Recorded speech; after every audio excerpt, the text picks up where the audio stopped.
श्रीगुरुभ्यो नमः। श्रीमात्रे नमः। हरिः ओम्. ஸ்ரீ விஷ்ணு சஹஸ்ரநாமம் நம்ம ஒன்னொன்னா கத்தண்டு வரும். ஸோ அதில் வந்து ஃபஸ்ட்டு வைஷம்பாயனர் திருதராஷ்டிர மகாராஜா கிட்ட எப்படி சொல்றார், யுதிஷ்டிரர் என்ன 6 கேள்விகளை பீஷ்ம பிதாமகர் கிட்ட சொல்றார் அப்படிங்கிறத பார்த்தோம். அடுத்தது யுதிஷ்டிரரினுடைய 6 கேள்விகள், யார் ஒருவர் ஆன்மீக தேடல்ல இருக்காளோ அவளுக்கு வரக்கூடிய 6 கேள்விகள் என்ன அப்படிங்கிறத பார்த்தோம். அதுக்கு பீஷ்ம பிதாமகர் பதில் சொல்றார் 6 ஸ்லோகங்களை வச்சு. அது என்ன அப்படிங்கிறத நம்ம பார்த்தோம் இல்லையா? ஸோ யார் மேலான தெய்வம், யார் வந்து சரணாகதின்னு அடையணும், யாரை வந்து ஸ்துதிக்கிறதுனால மனுஷனுக்கு வந்து ஒரு மங்களம் உண்டாகும், யாரை வந்து அர்ச்சனை பண்ணி பூஜை பண்றதுனால அவனுக்கு சரணாகதி கிட்டும், எது வந்து மிகப்பெரிய தர்மம், யார் ஒருவரை ஜபம் பண்றதுனால இந்த ஜீவ ராசிகளுக்கு சம்சார பந்தத்திலேருந்து விடுதலை கிடைக்கும் அப்படிங்கிற 6 கேள்விகளை கேட்கிறார். அந்த 6 கேள்விகளுக்கும் பீஷ்ம பிதாமகர் பதில் சொல்றார். இது இப்படி என்ன சொன்னார்னா பார்த்தோம், பரபிரம்மத்தினுடைய குவாலிட்டிஸ் எல்லாம் சொல்றாரு இல்லையா? விருப்பு வெறுப்பு இல்லாமல் மங்களங்களை செய்யக்கூடியவர், நித்தியமானவர், நிர்மலமானவர், இப்படி எல்லாம் யார் இருக்காளோ ஆதியும் அந்தமும் இல்லாத அந்த மகாவிஷ்ணுவை ஜபம் பண்றதுனால, பூஜை பண்றதுனால, அர்ச்சனை பண்றதுனால, நினைக்கிறதுனால ஒருவன் சரணாகதி அடையறான், முக்தி அடையறான் சம்சார பந்தத்திலேருந்து அப்படின்னு பார்த்தோம். ஸோ இன்னைக்கு வந்து அதோட கன்க்ளூடிங் பார்ட் நான் சொல்றேன் அப்படின்னு சொல்லியிருந்தேன் இல்லையா? ஸோ இப்போ நம்ம அதை பார்க்கலாம். ஓம் யதஹ சர்வாணி பூதானி பவந்த்யாதி யுகாகமே யஸ்மின் ச பிரளயம் யாந்தி புனரேவ யுகாக்ஷயே. यतः सर्वाणि भूतानि भवन्त्याति युगागमे यस्मिन् च प्रलयं यान्ति पुनरेव युगाक्षये. तस्य लोकप्रधानस्य जगन्नाथस्य भूपते विष्णोर्नाम सहस्रं मे शृणु पापपयापहम्.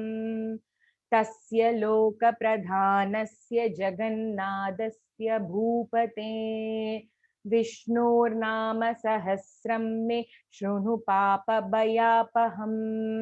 यानि नामानि गौणानि विज्ञातानि महात्मनः ऋषिभिः परिगीतानि तानि वक्ष्यामि भूतये. यानि नामानि गौणानि विज्ञातानि महात्मनः ऋषिभिः परिगीतानि तानि वक्ष्यामि भूतये. ऋषिर्नाम्नां सहस्रय वेदव्यासो महामुनिः शम्दोनुष्टुप् तथा देवो भगवान् देवकीसुतः.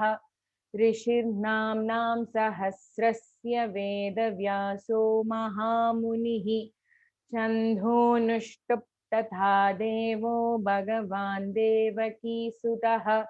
अमृतांशुद्भवो बीजं शक्तिर्देवकीनन्दनः. त्रिसामा हृदयं तस्य सान्त्यर्थे विनियुज्यते. अमृतांशुद्भवो बीजं शक्तिर्देवकीनन्दनः. त्रिसामा हृदयं तस्य सान्त्यर्थे विनियुज्यते. विष्णुं जिष्णुं महाविष्णुं प्रभविष्णुं महेश्वरम् अनेकरूपदैत्यां तं नमामि पुरुषोत्तमम्. विष्णुं जिष्णुं महाविष्णुं प्रभविष्णुं महेश्वरम् अनेकरूपदैत्यां तं नमामि पुरुषोत्तमम्. ஸோ நம்ம ஆல்ரெடி பார்த்தோம் இல்லையா? பரபிரம்மம் ஆதியும் அந்தமும் இல்லாதது, அது வந்து எந்த ஒரு ராகத்வேஷம் இல்லாதது அப்படிங்கறதெல்லாம் பார்த்தோம். ஸோ அததான் இங்க சொல்றாரு. என்ன சொல்றாரு அப்படின்னா, எத்த சர்வாணி பூதானி, எந்த ஒரு உலகத்துல இந்த உலகம் அண்டங்கள் மொத்தம் 14 உலகங்களையும் யார் ஒருவர் எல்லா ஜீவ ராசிகளிலும் இருக்கிறாரோ, யார் வந்து சிருஷ்டியில இருக்காரோ, யார் வந்து ஸ்திதியில இருக்காரோ, யார் சம்ஹாரம் பண்றதேவும் இருக்காரோ, இந்த மூணுலயும் இருக்கக்கூடியவர் எவரோ அவர், அப்பேற்பட்ட அந்த விஷ்ணு அவரினுடைய சஹஸ்ரநாமத்தை கேட்கறதுனால பாபங்கள், பயம் எல்லாமே போகும். அதுதான் விஷ்ணோர் நாம சஹஸ்ரமே ஸ்ருணு பாப பயாபகம். கேட்டாலே, ஸ்ருணுனா கேட்கறது இல்லையா? சோ இந்த விஷ்ணுவுடைய 1000 நாமங்கள் ஏன் அப்படின்னா, அது ஏன் விசேஷம் அப்படின்னா, சிருஷ்டியில இருக்கக்கூடியவர், ஸ்திதியில இருக்கக்கூடியவர், சம்ஹாரத்துல இருக்கக்கூடியவர். சிருஷ்டி, ஸ்திதி, சம்ஹாரம் இந்த மூணுத்துலயும் இருக்கக்கூடியது பரபிரம்மம் ஒண்ணு மட்டும் தான் பார்த்தோம் இல்லையா? அவர்கிட்டேந்து தான் இந்த உலகம் சிருஷ்டிக்கிறது, அவர்தான் இந்த உலகத்தை காப்பாத்துறார், பரிபாலிக்கிறார். இந்த உலகம் பிரளய காலத்துல, மகா பிரளய காலத்துல அழியறதே அவருக்குள்ளதான் போய் ஒடுங்கிறது. சோ யார் ஒருவர் இந்த 3 காலங்கள்லயும் இருப்பாரோ அவர்தான் மகாவிஷ்ணுவான பரபிரம்மம். அவரை வணங்குறதுனால, அவருடைய இந்த 1000 சஹஸ்ரநாம சொல்றதுனால ஒருத்தருக்கு பாபமும் பயமும் போகும். இதுக்கு முன்னாடி என்ன பார்த்தோம்? சம்சார சாகரத்திலேந்து விடுபடுவா, பந்தத்திலேந்து புனரபி ஜனனம் புனரபி மரணம்ங்கிறதுலேருந்து விடுபடுவா அப்படின்னு.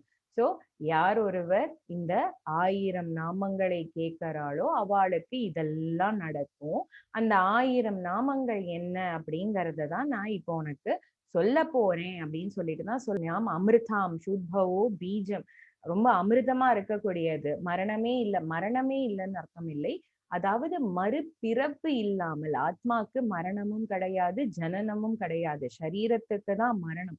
சோ மறுபடியும் பிறக்காமல் இருக்கக்கூடிய அமிர்த தன்மை யாரு? தேவகி நந்தனக, தேவகியினுடைய புத்திரன். அப்பேற்பட்டவனினுடைய அந்த நாமத்தை நம்ம தியானம் பண்றதுனால, நம்ம ஸ்மரிக்கிறதுனால, நம்ம கேட்கறதுனால நமக்கு இதெல்லாம் புண்ணியங்கள் வரப்போறது. அதனாலதான் விஷ்ணும் ஜிஷ்ணும் மகாவிஷ்ணும் பிரபவிஷ்ணும் மகேஸ்வரம். எல்லாருக்கும் தெய்வத்துக்கு மேலானவர், ப்ரொடெக்ட் பண்ணக்கூடியவர் மகேஸ்வரர். மகேஸ்வரர்னா நம்ம யாரு மகேஸ்வரர்னு சொல்லுவோம்? யார் ஒருவர் இந்த உலகத்துல எல்லாத்தையும் பரிபாலிச்சுண்டு, எல்லாத்தையும் சிருஷ்டி பண்ணிண்டு, எல்லாத்தையும் சம்ஹாரம் பண்ணிண்டு, இந்த பரபிரம்மத்தினுடைய குவாலிட்டிஸ் எல்லாம் இருந்து யார் இருக்காரோ அவால நம்ம மகேஸ்வரன் அப்படின்னு சொல்லுவோம் இல்லையா? சோ அப்பேற்பட்டவர் அநேக ரூப தைத்தியானம். பரபிரம்மம் ஒண்ணுதான். ஆனா பரபிரம்மம் தன்னை பல்வேறு மேனிஃபெஸ்டேஷன்ஸ்ல காட்டிக்கிறது இல்லையா? பல தெய்வ வடிவங்கள்ல.